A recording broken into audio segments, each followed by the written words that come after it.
안녕하세요. 한국뇌과학연구원 부원장 양현정입니다.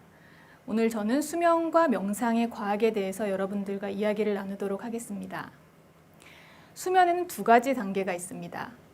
빠르게 눈을 움직이는 렘 수면과 그렇지 않은 비렘 수면이 있습니다.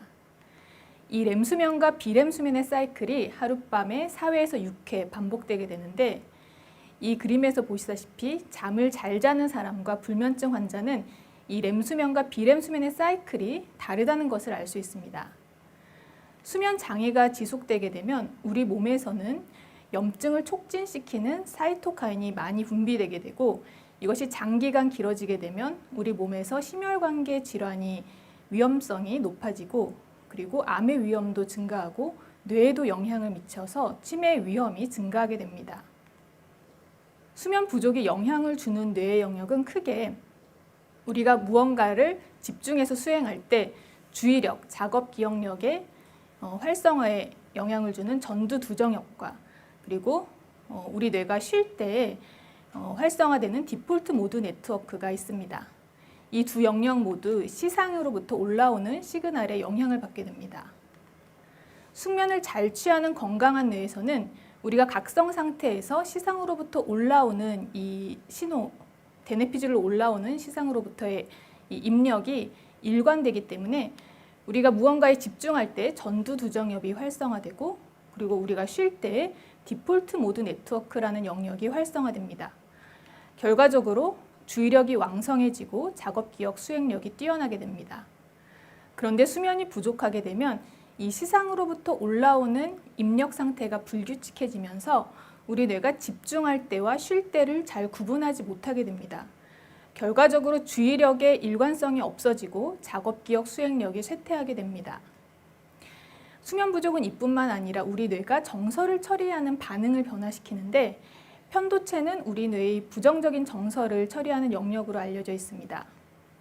수면 부족이 지속되게 되면 이 편도체가 과도하게 활성화되는데, 이것의 이면에는 내측 전전두엽으로부터 편도체에 대한 통제력이 줄어들면서 편도체가 과활성화되는 원리가 숨어 있습니다. 이 수면 부족이라고 하는 것은 편도체만이 아니라 뇌의 전대상피질이나 전방뇌성엽, 이렇게 정서 특징을 감지하는 뇌의 네트워크 전체를 변화시키는데, 예를 들어 시연자가 이 사람들에게 자신의 얼굴 표정, 정서가 담긴 얼굴 표정을 따라해 보게 하였을 때, 숙면을 취한 사람은 기쁨의 얼굴 표정을 잘 따라하고, 그리고 화가 난 표정도 잘 따라합니다. 그런데 수면이 부족한 사람에게 이것을 따라해 보게 하였을 때 어떠한 표정에 대한 구분을, 정서 표정을 잘 구분하지 못하고 그것을 잘 따라하지 못하게 됩니다. 이러한 것은 사회생활을 할 때 상대방의 정서 표정을 잘 구분하지 못하여서 사회성에도 영향을 주게 되는데, 실제로 수면 부족인 사람과 일반 사람의 뇌를 비교하였을 때 수면 부족인 사람인 경우는 타인에 대한 이해를 돕는 뇌의 영역이 활성도가 줄어들어 있었고, 또한 개인적 공간을 조절하는 뇌의 영역은 증가하여 있었습니다. 결과적으로 수면 부족인 사람은 다른 사람들과의 더 큰 사회적 거리를 두게 되고, 이것은 서로 상호작용을 하면서 외로움을 전달하는 그런 효과를 불러일으키게 됩니다. 따라서 수면 부족이라고 하는 것은 개인적인 문제에 머무는 것이 아니라 사회적인 문제로도 더 확장될 수가 있다는 점입니다. 이 그림에서 보시다시피 수면에 영향을 미치는 요인들은 유전적, 신경생물학적, 성격적, 면역력, 그리고 심리사회적 스트레스 등 삶 전반에 걸친 요인들에 영향을 주고받고 있음을 알 수 있습니다.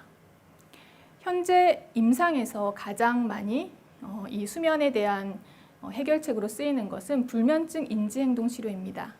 그런데 최근에 명상 등의 심신훈련이 이 심신 건강에 미치는 긍정적인 영향에 대한 과학적 결과가 점차 축적되면서 이 명상 등이 수면 개선을 위한 도구로서 활용되어지는 사례가 증가하고 있습니다. 이것은 명상과 같은 심신훈련이 정서나 신경계, 면역계 등의 인체의 다양한 시스템을 변화시키기 때문에 삶 전체에 걸친 요인들의 영향을 받는 수면의 개선에 유용하기 때문입니다. 오늘 여러분들과 이야기를 나눌 것은 한국의 전통 심신 훈련 방법과 현대 뇌과학을 접목하여 개발된 한국식 명상인 브레인 명상이 수면에 미치는 효과입니다. 이 브레인 명상은 뇌교육 명상이나 뇌파진동 명상으로도 알려져 있습니다. 특히 브레인 명상은 정적 명상과 동적 명상의 결합이라는 특징으로도 잘 알려져 있는데, 이 브레인 명상이 수면의 질에 어떠한 영향을 미치는지 알아보도록 하겠습니다. 2012년 런던대학교 보우덴 박사 연구팀과 한국뇌과학연구원에서는 뇌파진동 훈련을 포함하는 브레인 명상이 건강에 미치는 영향을 조사하였는데, 여기에서는 브레인 명상과 동적 명상을 주로 하는 요가, 그리고 정적 명상을 주로 하는 명상법, 이 세 가지를 무작위 대조 시험에 의해서 수행하였습니다. 수면의 질 척도를 평가하기 위해서 피츠버그 수면의 질 척도를 사용하였습니다.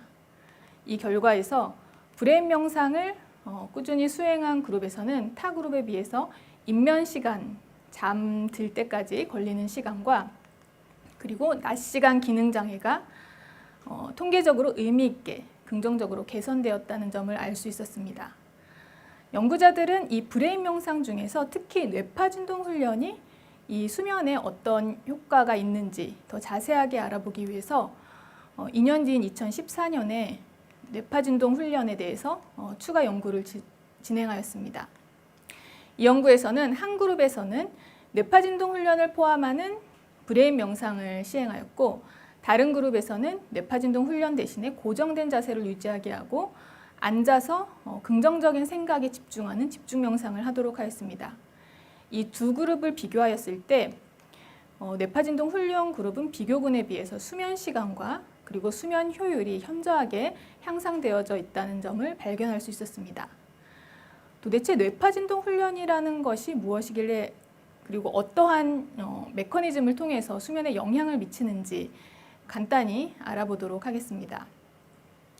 뇌파진동 명상은 복부를 두드리는 이러한 특징적인 요소를 가지고 있는데, 이 복부에는 우리 장기가 많이 있습니다. 그런데 이 장기는 미주신경에 의해서 뇌관과 연결되어 있는데, 이 미주신경이라고 하는 것은 우리 몸의 대표적인 부교감 신경으로 이것이 활성화되면 정서 안정의 효과를 볼 수 있습니다. 그것만이 아니라 우리 이 복부에는 보시다시피 림프절이 많이 모여 있습니다. 그리고 뇌파진동 훈련을 하면서 이 부위를 움직이는 것이 이 림프액의 흐름에 도움을 준다는 것을 예상할 수 있습니다.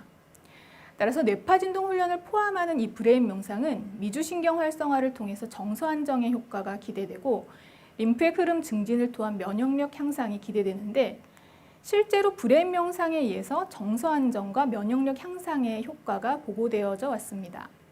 이 부분을 자세히 알아보도록 하겠습니다. 우울과 같은 정서 상태가 수면에 큰 영향을 미친다는 것은 잘 알려져 있습니다. 2013년 서울 아산병원에서 수행한 연구에 따르면 유방암 방사선 치료를 받는 여성들을 대상으로 6주간 뇌파진동을 포함한 브레인 명상을 수행하였는데, 이 불안이라는 감정 상태가 현저하게 개선이 되었다는 것을 비교군과의 비교해서 알 수 있었고, 그 이외에도 피로, 호흡 곤란의 감소, 그리고 삶의 질이 향상되었다는 것을 알 수 있었습니다. 강도영 박사 연구팀이 수행한 외상 후 스트레스 장애 환자를 대상으로 한 4주간의 온라인 브레인 명상 프로그램에서도 우울과 불안, 그리고 외상 후 스트레스 장애 증상이 현저하게 감소되었다는 것이 보고된 바 있습니다. 브레인 명상은 또한 스트레스 관리 능력을 향상시킨다는 것으로도 알려져 있는데, 8주간의 온라인 브레인 명상 프로그램에 의해서 처음에는 비교군과 명상군이 똑같은 유사한 스트레스 점수를 보였는데, 4주 후, 8주 후에는 비교군에서 명상군에 비해 스트레스도가 증가하였고 명상군은 감소하였다는 것을 알 수가 있었습니다. 수면에 영향을 주는 요인으로서의 면역계를 이제 같이 생각해 보실 것인데요.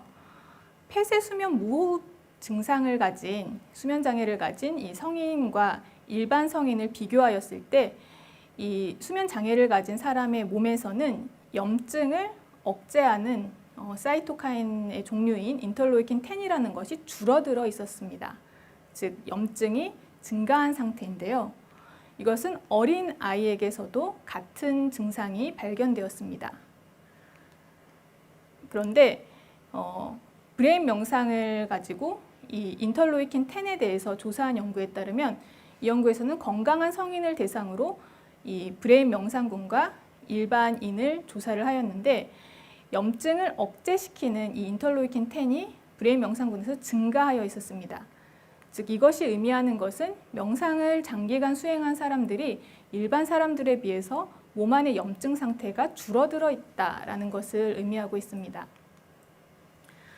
수면에 영향을 미치는 호르몬 많이 알고 계실 겁니다. 멜라토닌이라는 호르몬이죠. 이것은 송가체에서 합성이 되는데 낮 동안은 빛에 의해서 이 합성이 저해됩니다. 그런데 밤에 이 어둠이라는 것이 신호로서 우리 눈으로 들어오게 되면 시상하부 트랙을 통해서 식교차 상액을 거쳐서 상경부 신경절을 통해 송가체에 들어가게 됩니다. 어둠이라는 신호가 이렇게 송가체에 들어가게 되면 송가체에서 멜라토닌이 합성되어서 우리 몸으로 분비됩니다. 그렇다면 이 멜라토닌의 분비 정도가 브레인 명상을 장기간 수행한 사람과 일반 사람 간에 어떠한 차이가 있는지를 최근에 보고한 것을 여러분들께 보여드리고자 합니다. 여기에서는 브레인 명상, 특히 HSP 훈련을 장기간 수행한 사람과 일반 사람을 비교하였는데 야간 타액의 멜라토닌 레벨이 브레인 명상 그룹에서 비교 그룹에 비해 증가한 경향을 보이고 있었습니다. 따라서 명상을 수행한다는 것이 주관적으로 느끼는 자신의 수면의 질의 향상만이 아니라 실질적으로 몸에서 이렇게 호르몬 레벨을 변화시키고 있다는 것을 연구 결과를 통해서 알 수 있었습니다. 실제로 브레인 명상을 통해서 여러분들이 수면에 도움이 되는 많은 팁들을 가지고 좋은 건강한 수면 생활을 하시길 바랍니다. 네, 경청해 주셔서 감사합니다. 네, 양현종 부원장님 감사합니다. 한국 고유의 브레인 명상이 앞으로 만연한 수면 문제를 해결하는데 큰 도움이 됐으면 좋겠다는 의견이 많이 올라오고 있습니다. 오늘 발표 중에 브레인 명상이 수면의 질 향상에 긍정적 효과를 준다는 연구 결과를 제시해 주셨는데요. 실제로 이 명상 훈련은 하루 중에 언제 하면 가장 효과가 좋은지, 그리고 어느 정도 시간을 투자해야 효과를 볼 수 있는지, 거기에 대해서 답변 부탁드리겠습니다. 네, 좋은 질문 감사드립니다. 이 브레인 명상이라고 하는 것은 강의에서도 나왔듯이 동적 명상 부분과 정적 명상 부분이 결합된 형태입니다. 따라서 동적 명상 부분에 대해서는 아침에서부터 초저녁 사이에 이제 하는 것을 권장드리고 잠자는 시간대에 가까우면은 정적 명상을 하는 것을 권해드립니다. 그리고 어느 정도 해야 이것이 효과를 볼 수 있는지에 대해서는 오늘 보여드린 이 이제 수면의 질이 향상되었다는 부분, 이 런던 대학교에서 수행된 이 두 가지 연구에서는 70분, 1세션에 70분의 이제 훈련을 일주일에 1회에서 2회 하였고, 그리고 총 기간은 2개월에서 3개월 수행한 그룹에서 그러한 결과를 볼 수 있었습니다. 그리고 대상은 20대, 30대의 젊은 성인이었습니다. 그래서 젊은 성인의 경우에는 이제 1회당 70분, 일주일에 1, 2회, 그리고 2, 3개월 이렇게 꾸준히 하시면 이런 결과를 수면의 질 향상에 효과를 볼 수 있을 것으로 보이고, 중장년층 그리고 노년층 그리고 이제 환자군에 대한 연구는 지금 이제 진행 중입니다. 그래서 그 결과가 나오면 여러분들께 이렇게 안내하는 그런 이제 기회를 또 가지고 싶습니다.